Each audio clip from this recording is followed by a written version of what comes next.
न था कुछ तो खुदा था, कुछ ना होता तो खुदा होता। काव्य करे की पहली वीडियो में हम बात करने वाले हैं गालिब और गीता के। गालिब और गीता? अरे गालिब तो मुसलमान थे। हाँ, वो आधे मुसलमान। उसकी एक किस्सा है, वो आपको बाद में बताएंगे।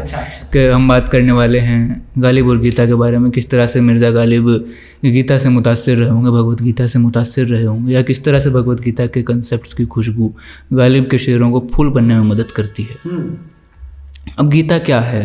गीता अर्जुन के सवाल और कृष्ण के जवाबों का एक बेहतरीन फ़लसफ़ाना मजमूआ है, और शायरी में भी सवाल जवाब फ़लसफ़े चलते रहते हैं। और हम तो बात करने वाले हैं the multi dimensional poet Mirza Ghalib का। क्या मतलब है सर आपका? गालिब ने तो 8 कसीदे गए हैं। जी, मैं उसके बारे में नहीं वो बाद में, उसके बारे में बाद में बात करते हैं, उन 8 कसीदों के बारे में।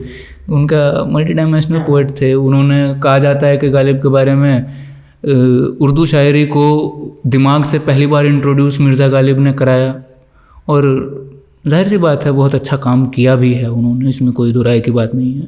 उनके भी अपनी ज़िंदगी से मुताल्लिक कई तजुर्बे रहे होंगे। उनका एक शेर आता है कि जबकि तुझ बिन नहीं कोई मौजूद, फिर ये हंगामा या खुदा क्या है। यहाँ पर गालिब अर्जुन की तरह सवाल करते हैं कि हे परम तत्व, जब आपके अलावा किसी और का कोई वजूद ही नहीं है, फिर ये जंग हो ही क्यों रही है? इस जंग का मतलब ही क्या है?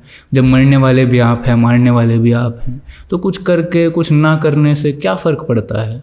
कुछ ना ये भी करेंगे तब भी सब ठीक है, जब आप ही हैं, सब कुछ आपको ही देखना है। इस पर अर्जुन को कई जवाब मिलता है, कहीं गालिब को जवाब मिलता है कि ना ही कश्चित क्षणम अपि जातु तिष्ठत्य कर्मकृत कार्यते हे अवशः कर्म सर्वः प्रकृति जैर्गुणे। हर इंसान को कुदरत के नियमों के अनुसार, कुदरत के कायदे। क्या है बहन जी, आप पहले ये बताइए। कुदरत के नियम होते हैं दया, क्षमा, त्याग, तप, भक्ति, प्रेम, सत्य। हर इंसान को कुदरत के नियम के तहत मजबूर होकर काम करना पड़ता है। कोई भी इंसान एक पल के लिए भी बिना काम किए, बिना कर्म किए नहीं रह सकता। अगर आप कहें कि मैं पूरी तरीके से बिना काम के इनएक्टिविटी में अपनी पूरा ज़िंदगी गुजार दूँ, या फिर एक क्षण के लिए भी रह सकूँ, तो यह मुमकिन नहीं है। अगर आप एक बहुत सिद्ध पुरुष भी हैं, या आपने वलायत का दर्जा हासिल कर लिया है, तब भी आप अपने मन को, अपनी बुद्धि को अपने काबू में कर सकते हैं, उस पर संयम कर सकते हैं। आत्मा के तहत, आत्मा से मजबूर होकर फिर भी आपको काम करना पड़ेगा। और अगर आपकी आत्मा काम करेगी ही, तो उसे मन और बुद्धि के तहत, उसे मन और बुद्धि का इस्तेमाल करके उससे अच्छा काम किया जाए। जो उसके नियम हैं, प्रकृति के नियम हैं, कुदरत के नियम हैं, उनके अनुसार रह कर अच्छे काम किए जाएँ, क्षमा किया जाए, तप किया जाए, दया की जाए, सत्य बोला जाए। अब गालिब का एक मशहूर शेर और आता है, न था कुछ तो खुदा था, कुछ ना होता तो खुदा होता, डुबोया मुझको मेरे होने ने, ना मैं होता तो क्या होता। बिग बैंग की थ्योरी पढ़ा रहे हैं गालिब यहाँ पर कि अहम सर्वस्य प्रभो मत्तः सर्वम प्रवर्तते। परम तत्व सभी रूहानी, आध्यात्मिक और जिस्मानी, भौतिक जो दुनिया है उसका कारण है, उसकी वजह है वो परम तत्व।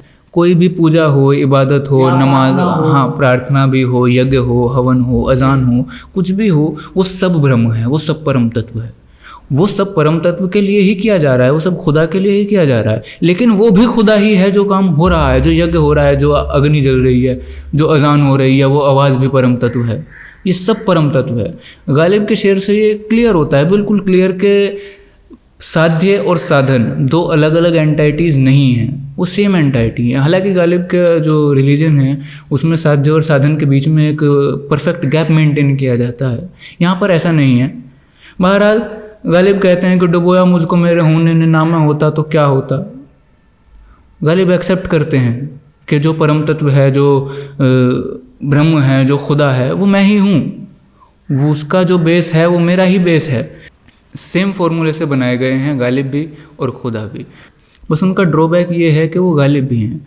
अगर वो गालिब ना होते तो हो सकता है वो इंद्र होते, वो शिव होते, वो पैगंबर होते, या कुछ भी हो सकते थे।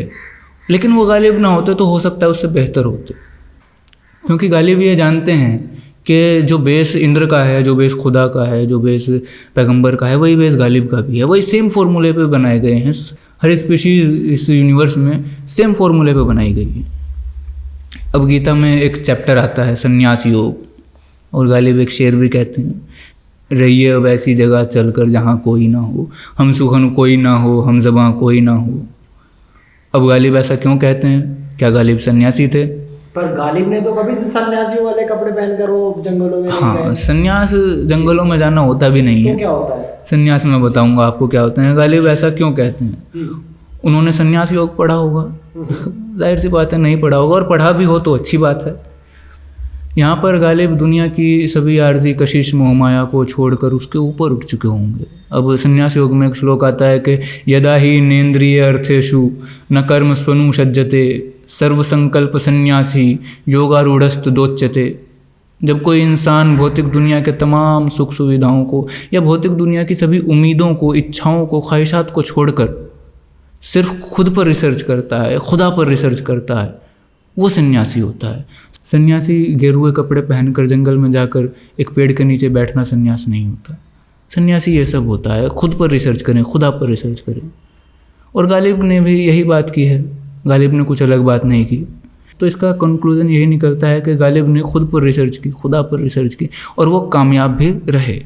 और वही अहम ब्रह्मास्मि वाले तेवर, वही तत्वमसी वाला लहजा हैं। और भी दुनिया में सुखनवर बहुत अच्छे, कहते हैं कि गालिब का है अंदाज़ बयां। और तो गालिब की शायरी में एक पॉजिटिव अना देखने को मिला। कौन सी अना?